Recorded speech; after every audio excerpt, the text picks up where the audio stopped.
हरे कृष्णा। तो चैत्र मास के शुक्ल पक्ष की तिथि को आने वाली एकादशी का नाम है कामदा एकादशी।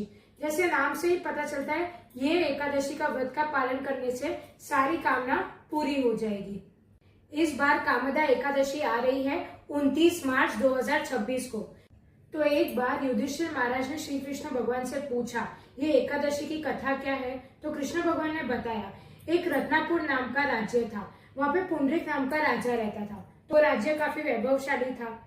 उसमें जब भी सभा लगती थी तब सारे गंधर्व गंधर्विका अप्सराएं नाच गान संगीत करते थे। और उसी राज्य में एक ललित और ललिता नाम के गंधर्व और गंधर्विका रहते थे। तो ललित और ललिता पति पत्नी थे। तो एक बार सभा में ललित संगीत गा रहा था और उसी सभा में ललिता किसी कारणवश नहीं आ पाई। तो ललित जब संगीत गा रहा था तो ललिता की याद में वो खो गया और संगीत गाते हुए उसे त्रुटि हो गई। उसी सभा में एक जहरीला सांप था जो बहुत ही ध्यान से ये संगीत सुन रहा था। तो उसको जैसे ही पता चला कि संगीत में त्रुटि हुई है तो तुरंत उसने राजा को जाके शिकायत की कि ललित ने संगीत में त्रुटि की है अपनी पत्नी का स्मरण करके।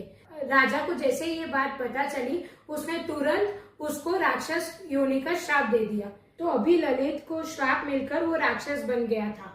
अब वो इतना भयंकर राक्षस बन गया था कि वो पीड़ा सहन नहीं कर पा रहा था। इसकी वजह से वो वन में भटकता रहता था। जब ललिता को ये बात पता चली कि मेरे पति के साथ ऐसा हुआ है तो वो बहुत चिंतित हो गई। वो भी अपने पति के पीछे पीछे वन में भटकने लगी।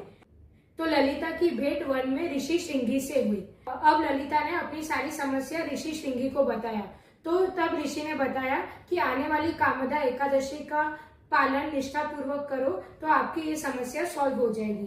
तो ललिता ने पूरी श्रद्धा पूर्वक कामदा एकादशी का व्रत का पालन किया और अगले दिन द्वादशी के दिन वो विष्णु जी के मंदिर जाके बोले कि इस एकादशी व्रत का जो भी पुण्य है वो मेरे पति को दे दो। तो ललित वापस राक्षस योनि से पुराने शरीर में आ गया और गंधर्व बन गया। तो जो भी इस व्रत का पालन करता है, एकादशी व्रत का पालन करता है, उसकी सारी मनोकामना पूरी हो जाती है।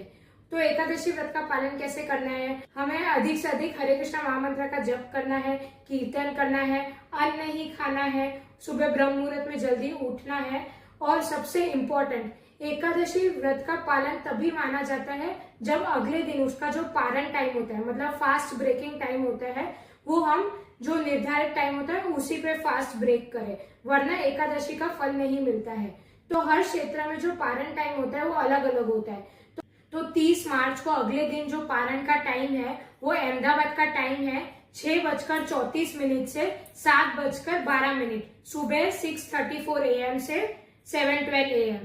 तो इसी टाइम में फास्ट ब्रेक करना। तो फास्ट ब्रेक करना कैसे है? तो भगवान को कोई भी अन्न भोग लगा सकते हैं, फिर बाद में उसे पाकर प्रसाद लेकर फास्ट ब्रेक कर सकते हैं। हरे कृष्णा।